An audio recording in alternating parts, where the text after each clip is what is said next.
Hello friends, welcome back to my channel.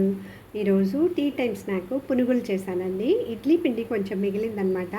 So దాంట్లో fresh dosa పిండిని కొంచెం మిక్స్ చేసి తర్వాత గట్టిపడడానికి రైస్ ఫ్లోర్ ఒక గంటెడు చిన్న గంటెతోటి వేసానమాట. తర్వాత ఇంగువ, జీలకర్ర, ఉల్లిపాయలు, అల్లము, పచ్చిమిర్చి, కొత్తిమీర, కరివేపాకు అన్నీ వేసి చక్కగా మిక్స్ చేసుకున్నాను. కొంచెం చిటికెడు వంట సోడా వేసాను అనమాట. తగినంత ఉప్పు వేసుకొని అన్నీ మిక్స్ చేసుకొని బాగా ఇలాగ పునుగుల్లాగా వేస్తానండి. మీరు కూడా ఒకసారి ట్రై చేయండి. ఇది వీడియో చూడాలనుకుంటే ఎలా చేశానని అది మీరు కోమలీస్ కిచెన్కి వెళ్ళి చూడొచ్చండి. నా ఛానల్ ఫస్ట్ టైం చూస్తుంటే సబ్స్క్రైబ్ చేసి, షేర్ చేసి, లైక్ చేసి, గంట బెల్ ప్రెస్ చేసి ఆల్ అనే ఆప్షన్ని క్లిక్ చేయండి. అప్పుడే మీకు నోటిఫికేషన్ వస్తుందండి. నేను ఏమైనా కొత్త వీడియోస్ పెట్టినప్పుడు మీరు చూడొచ్చు, నాకు సపోర్ట్ చేయొచ్చు. Please support my channel. Thank you for watching.